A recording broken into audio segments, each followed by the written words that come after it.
como leí un libro una vez que se llama El Príncipe de la Casa de David. Fue escrito por Ingraham, el doctor Ingraham.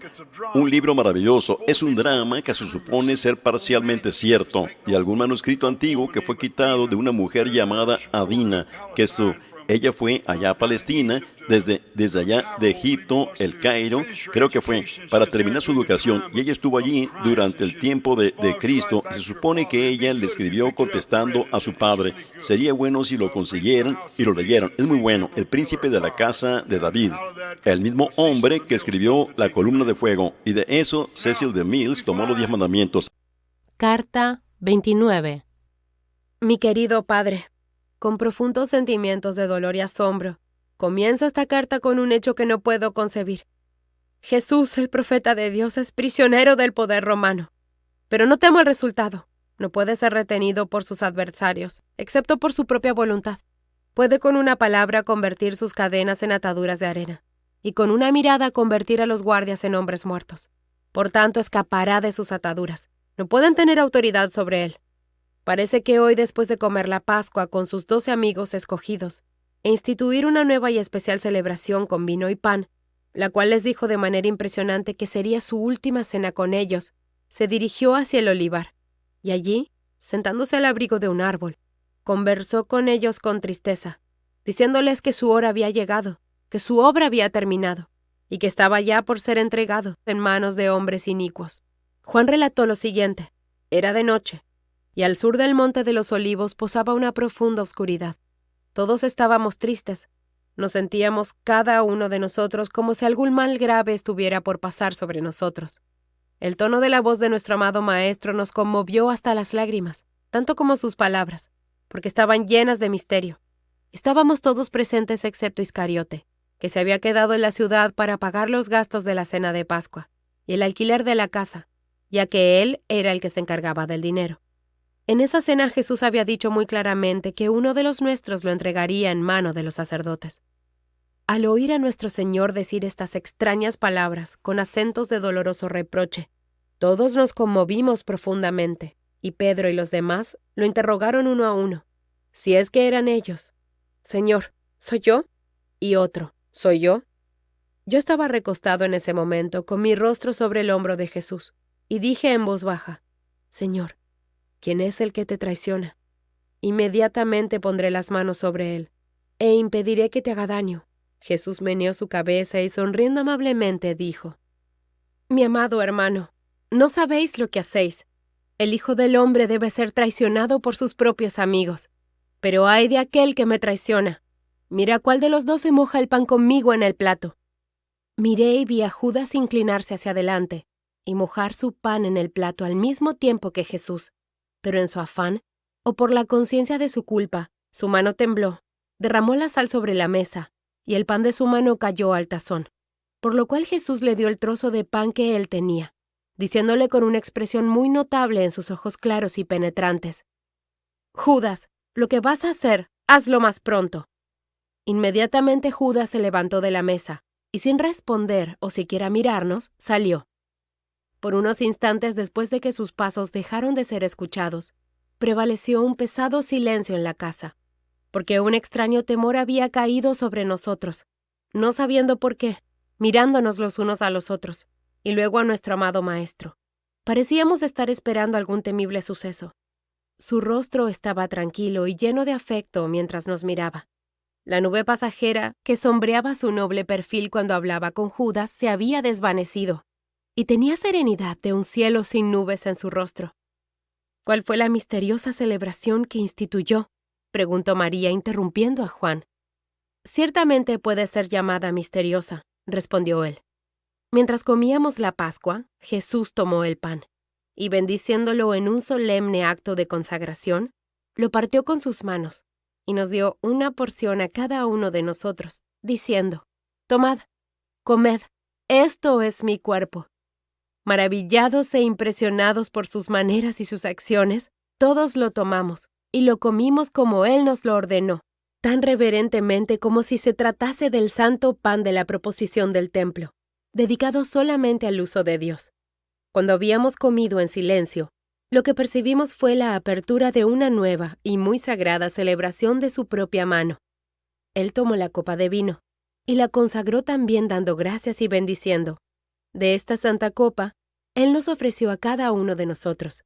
Todos bebimos de ella con profunda devoción, porque nos dijo: «No beberé más con ustedes el fruto de la vid, hasta aquel día en que lo beba de nuevo en el reino de Dios». Y también dijo del vino: «Esta es mi sangre». ¿Qué significan estas palabras? ¿Que el pan consagrado era su cuerpo y el vino su sangre? Le pregunté al discípulo. «Esa es una pregunta que no puedo responderos», dijo Juan. «Es un misterio, pero el Señor dice que en su tiempo se nos aclarará». Entonces cantamos el himno de la Pascua a Dios y salimos a su mandato para ir al olivar. A medida que avanzábamos nos decía: «Hijos míos», dijo, «voy a estar con vosotros todavía un poco más. La hora de mi partida está cerca. Recuerden mis últimas palabras. Ámense los unos a los otros. En esto todos los hombres conocerán que son mis discípulos». «Señor», exclamó Pedro, «iremos contigo. No puedes dejarnos y marcharte sin nosotros».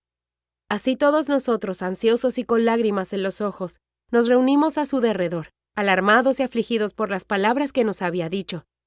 Nos miró con amor y dijo: «Hijitos, debo dejaros. A donde yo voy, ustedes no pueden venir». «Aunque fueras a los confines del mar, yo te seguiré, mi maestro y señor», exclamó Pedro. «¿A dónde vas, que no te podemos seguir?» «Pondré mi vida por ti, y también por todos estos». «¿Morirías por mí, Pedro?», preguntó Jesús, mirándolo con una mirada triste y dulce. De cierto, Pedro, poco te conoces a ti mismo. El gallo no cantará 2 veces antes que tú niegues 3 veces que me conoces».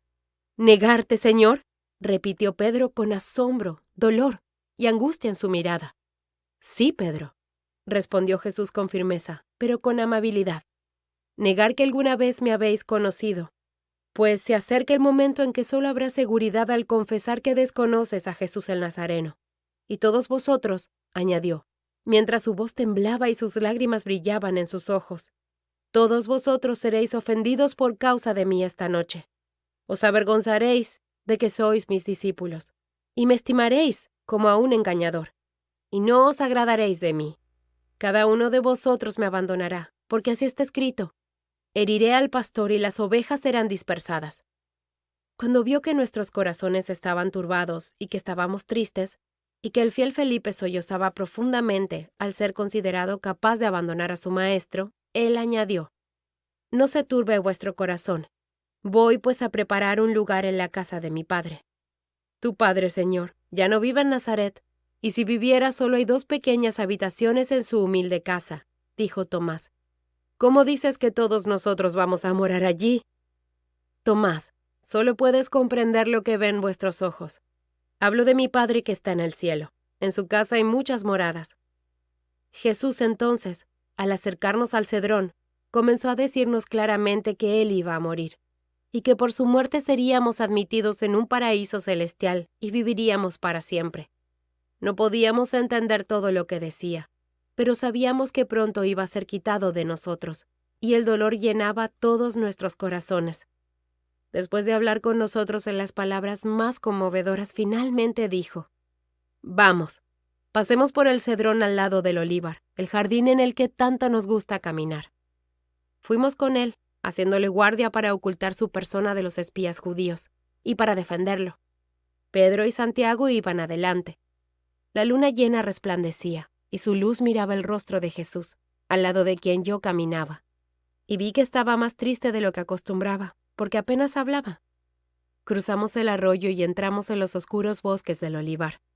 Familiarizados con todos los senderos, avanzamos hasta un grupo central de venerables olivos, bajo los cuales, dice la tradición, se sentaba Abraham, y allí Jesús, volviéndose hacia nosotros, dijo con una voz de la más profunda aflicción: «Amigos, ha llegado la hora de mi tiempo de prueba. Mi trabajo ha terminado, estaré a solas. Quédense aquí y vigilen, porque nos buscarán. Ven conmigo, Pedro, y tú también, Santiago. Voy a orar allá». «Llévame a mí también, querido Señor», dije con tristeza. «Sí, siempre estás conmigo, amado», respondió. «No te dejaré ahora». Así que dejando a los 8 amigos para que vigilaran la llegada de los adversarios, quienes eran conocidos por estar en todas partes buscándole, se alejó a los rincones más apartados del jardín. Se detuvo en el lugar cercano a la roca donde se dice que Adán se escondió de Jehová, y nos dijo en un tono doloroso: «Quédense aquí mientras yo me aparto a orar a mi Padre». Se apartó de nosotros a distancia como de un tiro de piedra y se arrodilló, donde una gruesa rama de olivo que cuelga hasta el piso lo ocultó de nuestra vista. Yo estaba tan preocupado de que nos dejara y no le volviéramos a ver, que pronto me acerqué suavemente al lugar y lo vi postrado en el piso, mientras gemidos profundos le salían del corazón. Oí su voz murmurar, y aunque no podía distinguir las palabras quebrantadas por el dolor, los tonos eran como de un extraño horror y temor mezclados. Mientras él oraba así en gran agonía, de repente vi pasar junto a mí una luz veloz, como si viniera de los cielos, y he aquí que un ángel estaba al lado de Jesús, inclinado hacia él y levantándole del piso. Una suave y resplandeciente gloria brilló alrededor del lugar, de modo que Pedro, al verlo, se acercó a mí, suponiendo que alguien había entrado en el jardín con una antorcha. Le hice una seña a Pedro para que se quedara quieto, y él miró junto conmigo con asombro y admiración, sin palabras sobre la forma del ángel, de cuyo rostro glorioso se emitía el resplandor que iluminaba el lugar donde estaba Jesús. Cuando el ángel levantó a Jesús del piso, vimos que su rostro divino estaba convulsionado por la angustia, y sobre su frente había grandes y brillantes gotas de sudor, mezcladas con sangre, que brotaban de sus sienes pálidas y que rodaban por sus blancas mejillas. Nunca habíamos visto un rostro humano tan marcado por el dolor, tan profundamente esculpido con las líneas de la agonía. El ángel parecía pronunciar palabras de consuelo, y señaló con su mano resplandeciente hacia el cielo, como para alentarle con esperanza y darle fuerza. El rostro de Jesús se volvió más sereno, levantó los ojos hacia el cielo con una expresión divina de amor santo, y clamó con voz fuerte: «Hágase tu voluntad, no la mía, oh Dios». Entonces el ángel lo abrazó, como para fortalecerlo, y elevándose a lo alto desapareció como una estrella regresando a las profundidades azules del cielo, mientras Pedro y yo nos quedábamos de pie perplejos y llenos de asombro por lo que contemplábamos. Nos quedamos un rato conversando juntos sobre la maravillosa visión que habíamos visto, que nos confirmaba la certeza que Jesús venía de Dios y que en verdad era el Mesías que debía venir. Pero al final, cansado de las angustias del día, debimos de habernos quedado dormidos, ya que repentinamente nos estremeció el sonido de la voz de nuestro amado Maestro diciendo: «¿Por qué dormís, hijos?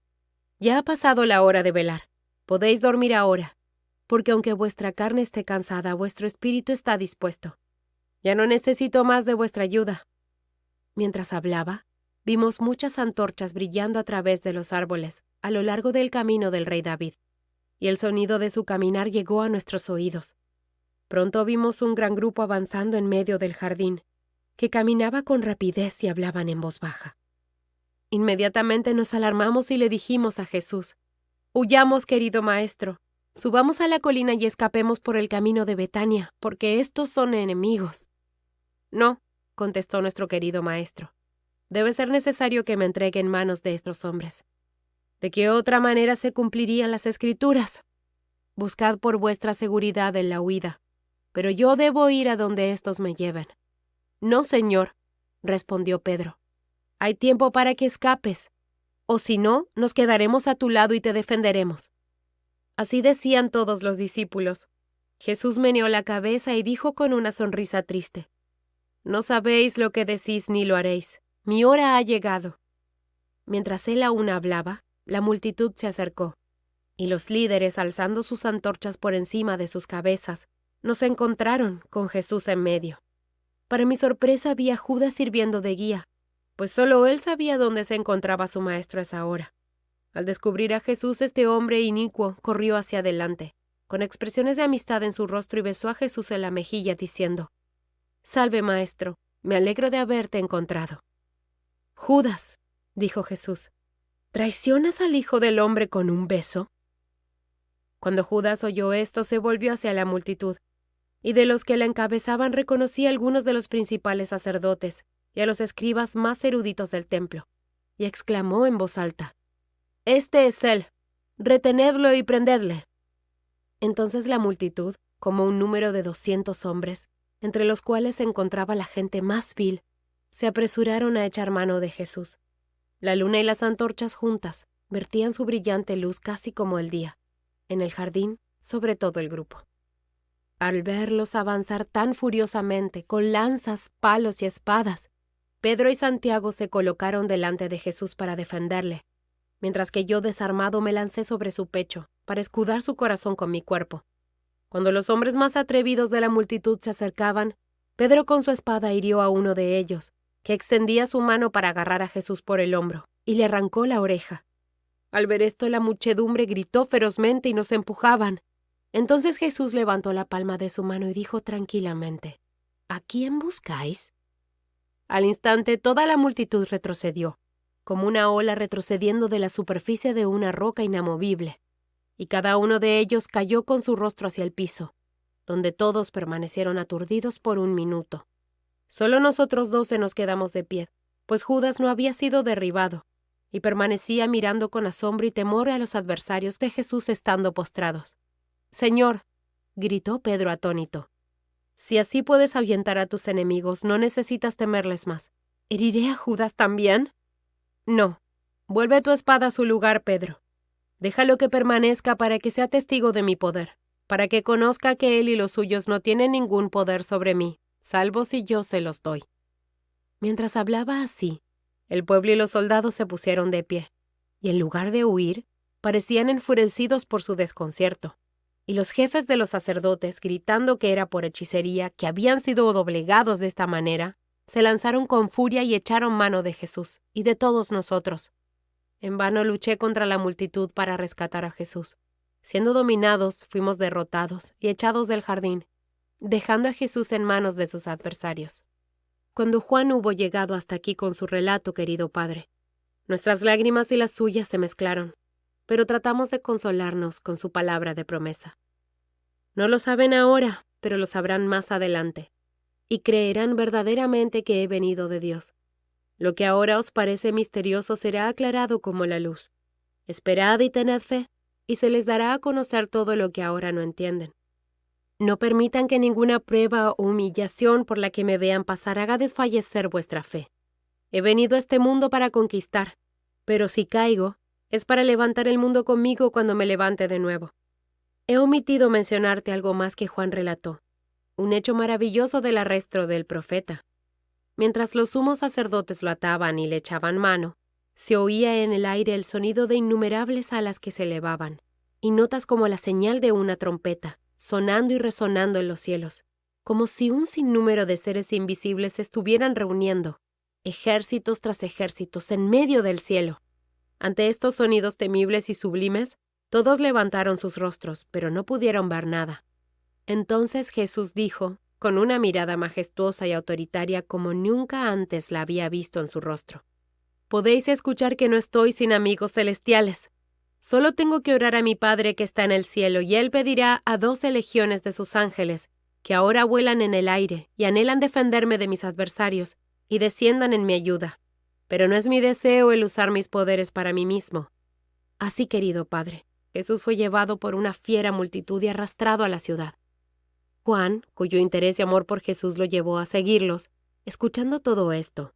Pero Jesús no respondía, solo caminaba en silencio, soportando pacientemente todo lo que decían y lo que le hacían. Al entrar por la puerta de la ciudad, la guardia romana, al ver la inmensa multitud y el alboroto, los detuvo para inquirir la causa de la conmoción. «Aquí traemos a un traidor y conspirador, oh capitán de la guardia», respondió Elí, el sumo sacerdote. «Un hombre pestilente que se llama a sí mismo el Cristo, un rey. Por lo tanto, con esta compañía de soldados asalariados, lo hemos aprehendido, ya que se reunía en secreto con 12 de sus compañeros conspiradores, maquinando para derrocar el gobierno de César y convertirse en rey de Judea». «¡Viva el César! ¡Larga vida al emperador!», gritaron los soldados romanos. «No tenemos más rey que el emperador Augusto». Muchos de los soldados gritaron: «Llevadle ante el procurador. Le dará su merecido por pensar en arrebatarle la procuraduría. ¡A Pilato! ¡A Pilato!». «A Anás, gritaban los judíos. ¡Primero a Anás! Entonces, con unos gritando una cosa y otros otra, le llevaron apresurados hacia la casa de Anás.